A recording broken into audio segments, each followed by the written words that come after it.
Alright, good morning, people of YouTube. So, it's good to be back after a little break. This time we have a really fun deck that I'm very excited to bring you. This time we have Cyber Sleuth. So I entered the first locals of the Bt22 format in my scene, and I won it with this deck. It is a lot of fun. It feels so smooth to play. The lines are really consistent. It's a lot of fun. It feels like kind of like a Galaxy Mirage, but more fun to play and more fun to play against. So if you guys like this kind of content, make sure you guys like and subscribe. This deck does act in a kind of a unique way, so we're going to go over like your bread and butter combo before actually jumping into the deck profile. So let's say you start your turn with the optimal setup, right, which is a gold Nume in the raising area, right? You promote this, and so then the first thing you're going to do is trigger the Terriermon Inheritable, which tucks the gold Nume at the bottom of your stack. Now, to finish resolving this, you will draw a card. The Terriermon Your Turn effect will activate, as well as the Wanyamon Inheritable effect. Terriermon's because it saw a CS trait to get tucked under it, and Wanya for the same reason. So you're going to activate both of these, resolve the Terrier first. Terrier play Ami Aiba. This is the ideal one that you want to start most of your combos with, but all of your Tamers are good, so it doesn't really matter. And then the Wanyamon will trigger, right? So the Wanyamon will then let you evolve into a CS trait Digimon with the cost reduced by 1. So we are going to go into any of our level 4s. If you started with the gold Nume, the cost is reduced by 1 further because it's in the sources, which is why this is the optimal start. And so this level 4 Evo becomes free. Now, Ami saw a Cyber Sleuth Digimon evolve, and the one that it evolved into, you evolved into a 4, and you have a 4 in your source, so now Ami can trigger. So you suspend the Ami, and now your 4 can evolve into a 5 for free.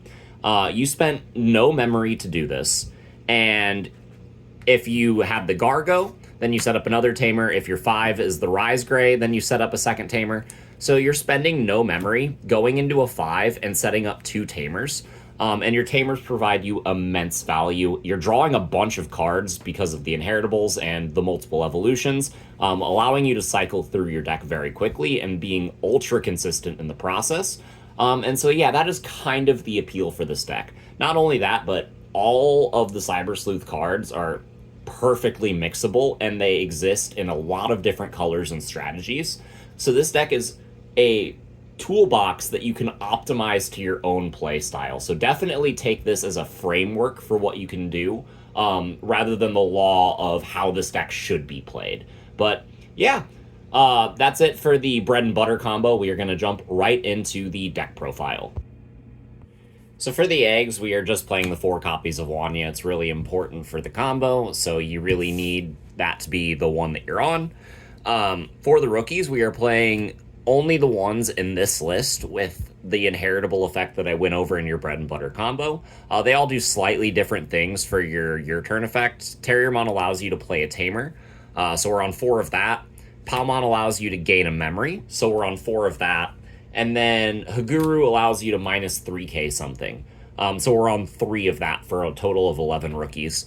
Obviously, the gaining a memory is always really good. The playing a Tamer is what you want in the early game. And Haguru does come up in a lot of niche situations, especially since this deck has access to de-digivolve and DP reduction and a lot of really cool things. So that's it for the rookies. For the level 4s, we're on 4 copies of the gold Nume because this is your important play starter. It's also to note that if you choose to play the black option, the Cyberspace Eden, its security effect allows you to play a 5 cost or lower, and it puts itself to your bottom security. So if you're losing and you play that card in your list and you tuck it to your bottom security and they hit it, then you can play the gold Nume and then give something security attack -2, which could save you. The security attack -2 does come up. The Digivolving into Platinum Nume will come up for other variants of this list, but not this one.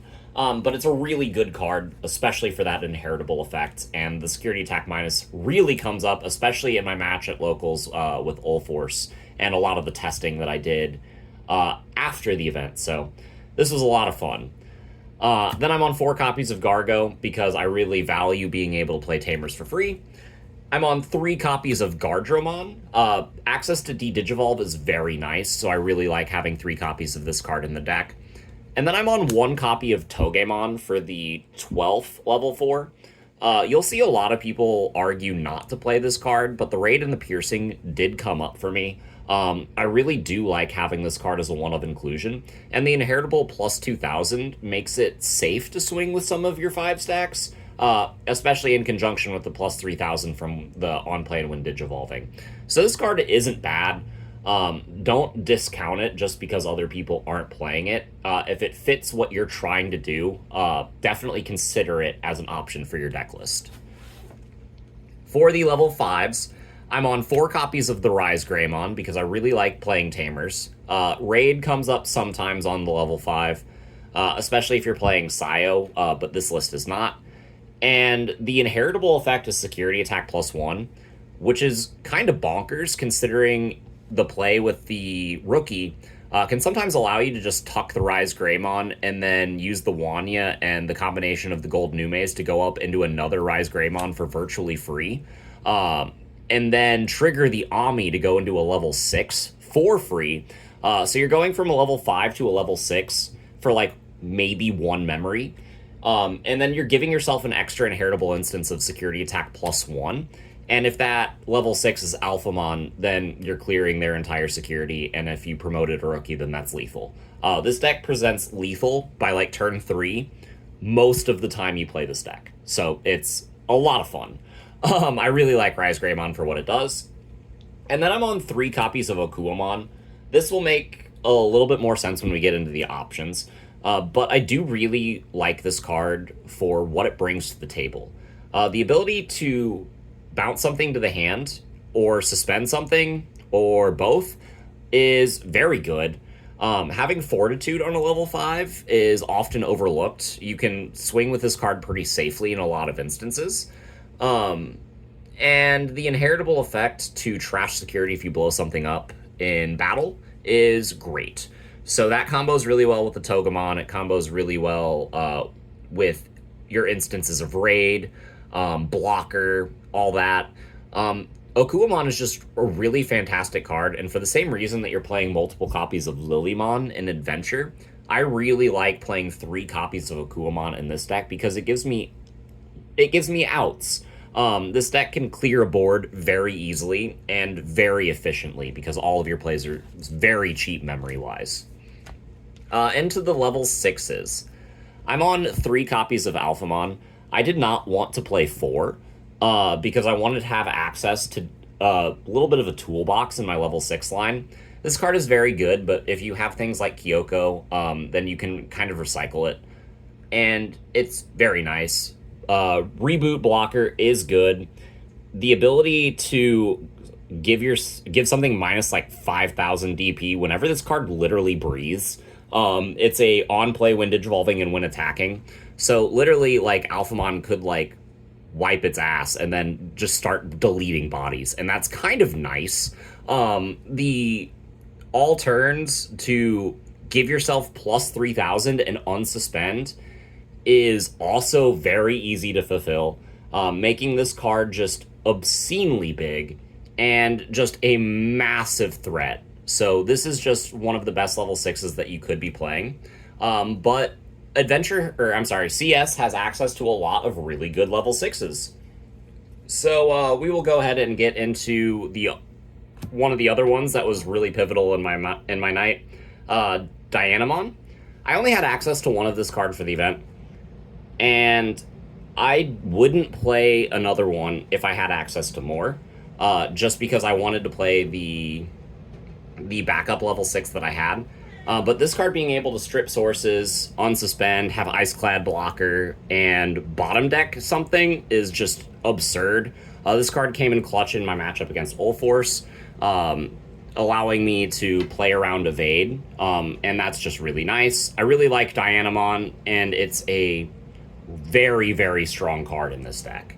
And then my last level 6 was Diaboromon.